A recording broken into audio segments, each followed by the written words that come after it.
This is Reaching the Finish Line. And I'm your host, Callan Diggs. Check out the website, www.reachingthefinishline.com. And pick up my free report. Save up to 75%. What they don't want you to know. ReachingTheFinishLine.com. And welcome. Today I am delighted to have Dr. Mark Goulston. He is a prominent psychiatrist and consultant to major organizations. His book, Just Listen, ranked #1 and has been translated into 14 languages. Also reached #1 in places like Munich and Shanghai. Dr. Mark has appeared on Oprah, The Today Show, Phil Donahue, CNN, and he also blogs for the Huffington Post, Psychology Today, among others. He's written many other books, and happy to have him with us. Dr. Mark, welcome. Well, I'm glad to be here. I have to update my bragging rights. It's 17 languages, and actually I'm blogging for business journals, which goes to 43 city business journals. So I'm putting out any of my crazy ideas to business journals, and they're crazy enough to publish them. So it's a good marriage so far. Indeed. And you definitely, has written many great books, and you're very prominent in your field. You're very well read. Let's go back in time, Dr. Mark. Kind of where did it start? How did you kind of stumble upon, your love for psychiatry and really connecting with people? So how upfront and personal do you like these things to be? Well, let's get into it. Well, I went to medical school, and I hit a wall in medical school. And it probably was untreated depression. And I took a leave of absence because what was happening is I was reading, but I couldn't retrieve what I was reading. And my books were all highlighted yellow, and I thought that I'd be able to hold on to the information. So I took a leave of absence, and I didn't do anything in medicine. I just wanted to rest my brain. And then I came back after a year, and then what happened is that within 3 months it happened again. And so the medical school wanted to cut their losses with me. I mean, I would have cut my losses with me because they lost matching funds if someone took a leave of absence. And I wasn't failing by some miracle, but I just wasn't able to sort of function. And so there was a moment, and I was a fairly sarcastic and cynical person, total defense mechanism, I can see now it wasn't who I was, but it was kind of a way of keeping distant from people. I see. And then what happened is the head of the medical school wanted to kick me out. They couldn't kick me out, so he sent a letter to the dean. I told you it was upfront and personal, and so the dean of students cares about students as opposed to the bottom line. And the dean of students called me and said, and he had an Irish accent, and he said, "Mark, you better get in here. I got a letter from the other dean. We got to read this together, Mark." This was in Boston, the medical school. Yeah, gotta love the Boston accent. Well, I am from Boston, but so I get in there and I read the letter, and the letter's from the dean of the whole school, and he says, "I've met with Mr. Goulston." And we talked about alternate careers, perhaps the cello. I have no memory of that. So I'm advising the promotions committee that he be asked to withdraw. They couldn't kick me out because I was passing, but I could understand it. I wouldn't have invested in me. I mean, if I was a angel investor or VC, I would have cut my losses on me. But what happened is the dean of students saw something. And when I read the letter, I was in that sort of stuck state, and I said, "What does this mean?" And his name was William McNary, the dean of students, and we called him Mac. And I said, "What does this mean, Mac?" And he said, "Mac, you've been kicked out." And what was fascinating is it felt like a gunshot wound to the abdomen, and I know what that feels like because I had a perforated colon a few years ago, and I almost died. And it's like it just. And what was amazing about it is I was too stunned to come back with anything sarcastic or saying they can't do that to me. I passed everything. Yeah. And it was my good fortune also to not come back as pathetic and saying, "Oh, what am I going to do?" And and what happened is it's like I felt a gunshot wound, and then within about 20 seconds, I felt something wet on my cheeks, and I started looking at my fingers, rubbing it, and I thought it was blood, but it was tears. And he saw something, I think, in that raw, vulnerable moment.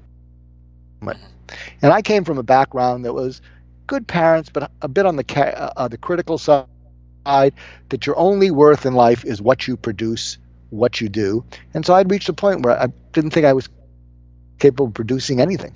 So I don't know if you know that kind of mindset, but imagine you're at this low point. If I could cut in right here, Dr. Goulston, yeah, absolutely. That is something that I still struggle with from time to time.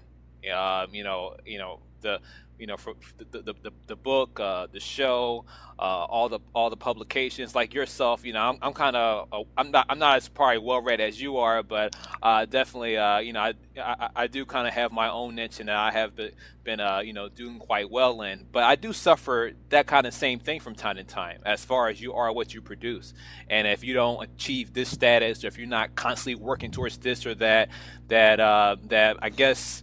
I feel like I guess there's a void, So I mean, to say the least, I can definitely relate to that.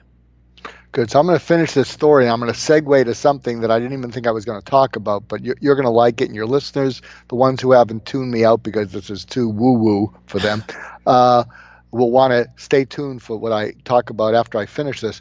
So what happens is there I am, and I'm ostensibly broken. And so imagine hearing this when all you think that your worth is what you produce, and if you're not producing anything, you're worthless. And he looked at me and he said, "Mark, you didn't screw up because you're passing everything, but you are screwed up. But if you got unscrewed up, I have a feeling that this school would one day be glad they gave you a second chance."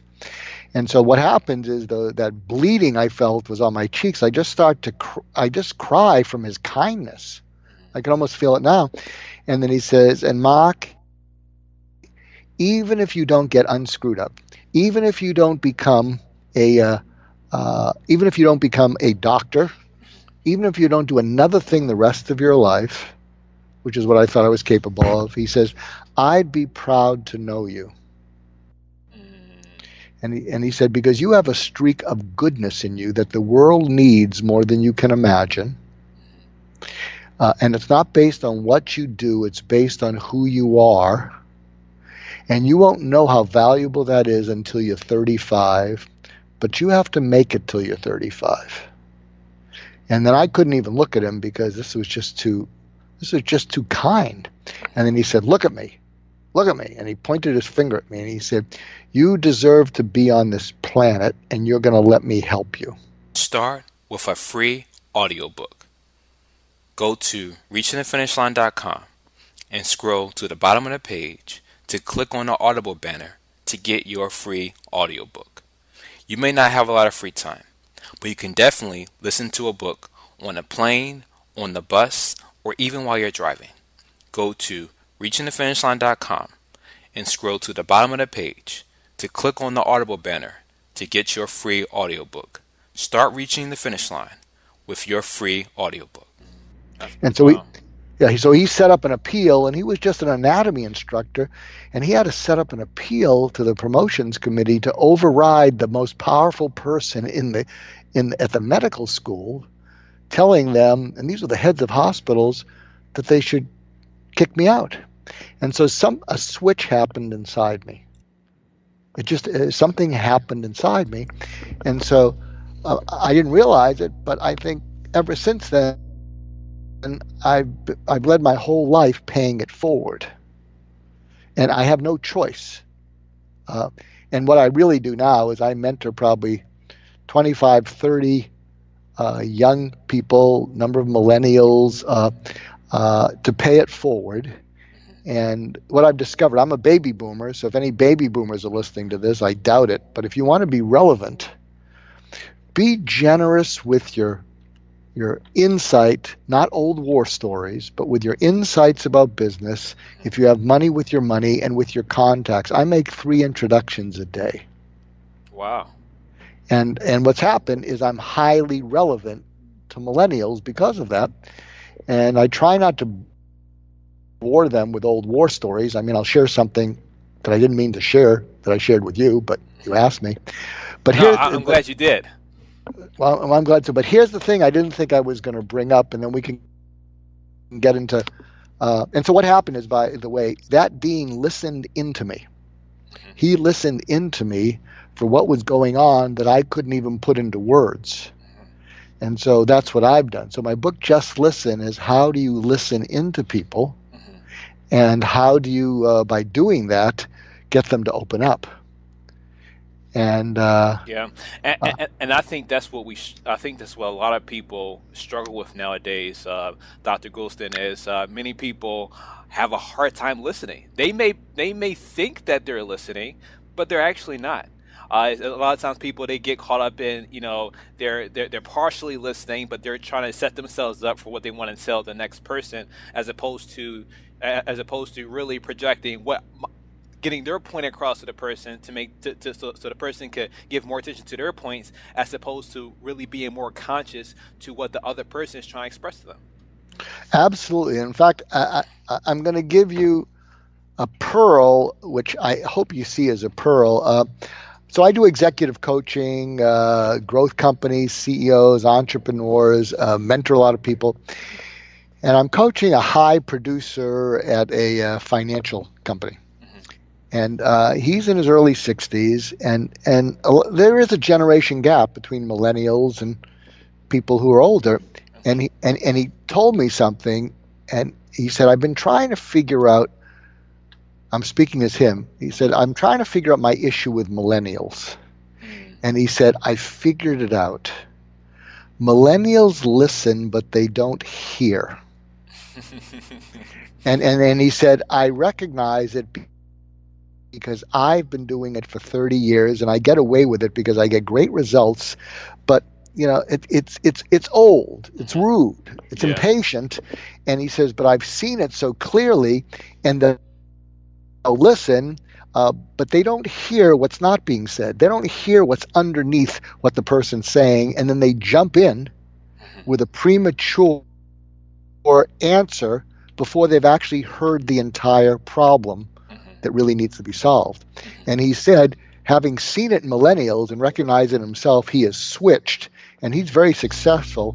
And he says, people are just throwing business at him. He said, it's unbelievable that when you can not just listen, but hear the other person, when so many people in the world are feeling unheard, they just collapse into it. And I'll give you an example. So here's the difference between listening to and listening into someone. And I'm going to do it with you. Okay. Because it's better to show than to tell. Right. So if I'm listening to you, you're asking me questions. You teed it up. Tell us about your background. How is it that you came to do what you're doing? Yada yada yada. And I've been answering them, and I was able to tell my tale of woe from way back when. You stop me to share that I was okay telling my tale of woe when you actually shared some of your own, internal challenges that you're determined to overcome. So that's listening to you. But if I listen into you, and tell me how this feels different. If I listen into you, what I pick up is what you're doing, including this radio show, is it's a calling for you. It's not just, I'm going to close more business, and sure, you want to be successful, but there is something calling out to you that you have to do. And I think one of the things is it's very important that you be worthy of the trust and confidence of your listeners. So you're always trying to bring them value that they that can inspire them or give them tips that they can use today to make their lives better. And I'm guessing you've had some interviews with some experts who were just so boring and full of crap that you thought to yourself, I don't think I can broadcast this thing. I mean, I can't do this. I got to protect my audience. And how do I get out of it? But I'm just guessing that some of that might be going on. Is any of that true? Oh, you're absolutely right. You are absolutely right to the letter. Yeah, definitely have to say, fortunately, the relationship I have with the radio station is I get to pre-record my episodes and then send it to the station later. So in a way, I can protect my audience from suffering from a bad guest. If I have a guest on, as you stated, if they're rambling on and they're just not really giving value to it, then I have control not to air that. I hate to do that to them, but at the same time, I really care about my audience because they trust me, and they look to me as a resource to get a very inspiring and motivational, content. So yeah, so definitely, I'm that works in my favor, and based again, everything you said, absolutely. And here's and the reason you laughed when I said that was it kind of took us off script, but it was you felt not just understood, but what my book Just Listen's about is the real value added thing in life is to help other people feel felt, not just understood. Because when another person feels felt and you're not going to do a bait and switch on them, and you're not going to use it to manipulate them, people collapse into it. And one of the reasons I think you laughed is because it was so accurate that it was almost ticklishly fun. It's like you went, "Wow, how'd you know that?" Yeah. And you took delight in it, and it made our interview more real time, not just informational exchange, but we're having this conversation in front of your audience, and it's real. Yeah, absolutely, and I mean, obviously, you're a professional, and you've been doing this for so long that I mean, for you, it's just instinctual. You could just pick up these cues from people, and so again, very happy to have you with us. Um, kind of going on, and kind of also when you said it kind of ties in to that what you call in Just Listen, kind of the mirror to neuron gap. Mm-hmm. Yeah, let's talk about that a little bit. Yeah, so I'm a neuroscientist, but I'm much more of an empirical scientist, which means I'm not big data. I'm what I observe and what I experience informs how I kind of understand the world, and that's not for everybody. But when you've been doing it 40 years, and sometimes what you observe and experience gives you insight, you kind of get away with it. So what I Just Listen, the scientific part of it, which I really enjoyed, but my editor at Amicom Publishers said, "Yuck, that's too much science. The readers don't want to be educated. They just want to get to the meat. Give them stuff they can use today," which there's a lot of. But what I found fascinating about the mirror neuron thing, so I hope your listening audience is okay with being fascinated as opposed to show me the money. I think they will. Good. In the late 1980s, an area in macaque monkeys, I hope I'm pronouncing it right, was discovered, and they thought that it was related to imitation. So monkeys will imitate other monkeys or even primates. You stick your tongue out at a monkey, it'll stick its tongue out at you. And they first called these neurons monkey see, monkey do neurons, but then they later called them mirror neurons because what happens is people will mirror another person. And and it's involved with imitation, learning, and empathy. Like mirror neurons are involved, and it's not just what you see. Like if I mention paper cut, just even saying that, or nails on a chalkboard, a third of your listening audience just got the creeps, the Right. chills. Ah, paper cut, ew, nails on a chalkboard, ew. And so that's your mirror neurons, because I've empathized to a certain extent. And what I find most fascinating is that they've discovered that in autistic Asperger's people, there seems to be a defect in their mirror neurons, meaning they don't pick up social cues from people, so they don't connect based on that, and they don't have often empathy in the normal social way. Want the full episode? You can get it when you become our premium radio subscriber.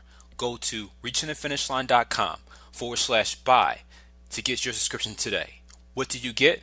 You get things like early access to the episodes, commercial free 1 hour episodes, mastermind calls with our guests, freebies from our guests, as well as much more. Go to reachingthefinishline.com/buy to get your premium subscription, for it's another way for you to start reaching your finish line. But where I took that into just listen is what I realized is if you're busy serving the outside world and you're caring about the outside world, there is a hunger in you that the outside world care about you. And that doesn't mean you're a scorekeeper. It just means that when you put out, you're working hard for your company, for your boss, there's some desire to get something back, whether it's acknowledgement, appreciation, a raise, or whatever. And when you don't get that back, it creates something that I call the mirror neuron gap, meaning you're mirroring the world and conforming to what it wants from you, and it's not doing the same to you. And there's a number of things that widen the mirror neuron gap. Someone being sarcastic with you, someone being dismissive, someone ridiculing you, someone interrupting you. All those things widen the mirror neuron gap. And what closes it is, in fact, I closed the mirror neuron gap when I listened into you accurately and you laughed. And the reason you laughed is it was so accurate that it tickled you. Yeah. Yeah, Definitely. It was. I could relate to you absolutely. And when I give presentations, what I also often show is how tearjerker scenes in movies, the way they work, is you'll often have two protagonists who are at odds with each other. And so the whole idea about I was going to say, yeah. I was going to say that's a good segue, Dr. Goulston, because I feel like a lot of us is caught up into that, and where people are trying to do everything to please others based off of stereotypes, and it kind of often originates there with the stereotypes. Often when it comes to stereotypes, people are afraid to deal with lawyers. People are afraid to deal with pharmacists. People are afraid to deal with psychiatrists. But it takes a person with an open mind, and it takes a person that's willing to listen. Like your book states, to really see it, to really see what it really is, to really see, what that person offers, what that specific person contributes to the community, as opposed to perhaps what's the stigma. Like for example, when I was younger, when I saw a pharmacist, I thought, oh well, that guy, he just want to get people on drugs. He probably gets a kickback from pharmaceutical companies, and unfortunately, it was very ignorant. It was based off of ignorance. I put all pharmacists kind of in that boat until I actually started talking to them. Until I've interviewed two pharmacists on the show, and to realize that, like, what, it's more to the story than that. But my perception was distorted based off of ignorance, and I would imagine you probably face the same thing. You being a psychiatrist, would you say that's right? Oh yeah, psychiatrists. Everybody thinks we're crazy, and even in medical school, there used to be a saying that surgeons know nothing and do everything, internists know everything and do nothing, and psychiatrists know nothing and do nothing. So, but I'll tell you one thing, because and this this may become maybe closer to you than you'd even want to talk about. I'm part of a 501c3, and the two founders are African American. And the 501c3 is called the POP Protocol.org, POP Protocol.org, and it stands for Pullover Protocol, Saving Lives One Traffic Stop at a Time. And what it is it's a program in which inner city teens and young adults and law enforcement are trained on what to do at a traffic stop so that everyone gets home alive. And as the LA Sheriff's Department reached out to us because they're reaching out to community-based programs, and we're starting filming, and they're gonna push it out to the communities around 6 of their departments that are getting body cams. But what's really interesting about it is that the people who take it, these inner city teens and young adults, the pre and after attitude towards police is dramatically different, because what they realize is, oh, they're not just trying to kill us. They're not trying to just hurt us. Yeah, their job is really, and a lot of the training for law enforcement is look where their hands are and look for sudden movements.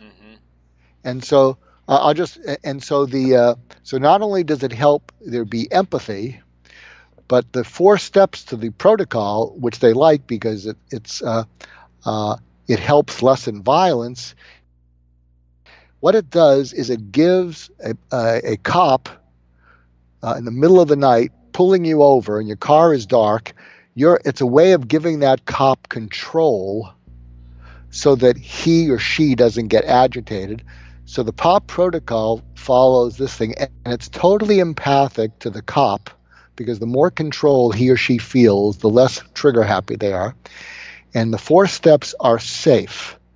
So if you can picture this, it's inner city, it's dark at night. So first thing you do is put your dome light on so they can see inside.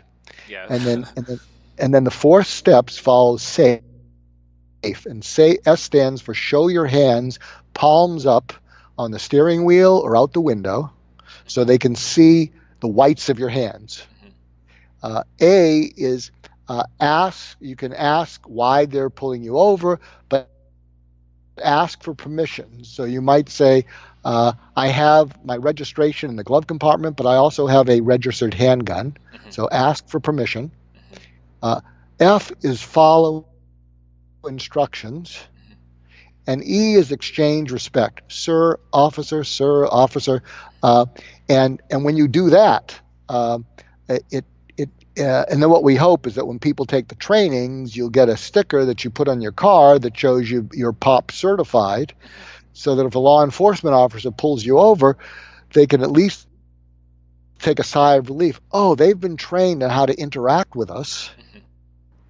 And I'll tell you, in this day and age, what we're hearing is if you do this, and many of the cops are just so uptight with everything, that when you can do this and be polite, what we're hearing is you'll get a warning instead of a ticket, because they're so grateful that you took something that that scares them. It's dark. I don't know who's in there. So I hope job. Listeners will. Oh, it is. Dr. Goulston, if people want to get in contact with you, or if they want to follow you, how can they do that?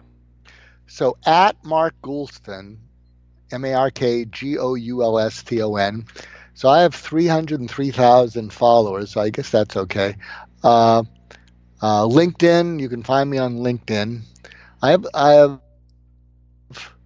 several sites, and you can visit all of them because my ADD each has a site. So I have markgoulston.com. I have goulstongroup.com, in which we help companies with regard to deal making, leadership, and management. I I co-founded a site called Heartfelt Leadership, in which we interview. If you go into the site and check Be Inspired, you'll see 20 interviews with people that you would love, you wish would be your leader. And probably it would mean the most to me, though, if you go to popprotocol.org and check it out, because that's more immediate. I mean, if we could save lives one traffic stop at a time, that would be really neat. And then also, go to Amazon. I have 7 books, and my books make much more sense than this interview did. But thank you for listening to it. Dr. Goulston, thank you for being our guest. My pleasure, Callan. Listening. Just another great episode by Callan Diggs, best-selling author and career strategist, as seen at Fast Company and Inc. magazine. If you're not on an email list, you're missing out. Go to reachingthefinishline.com and subscribe to get all the exclusives.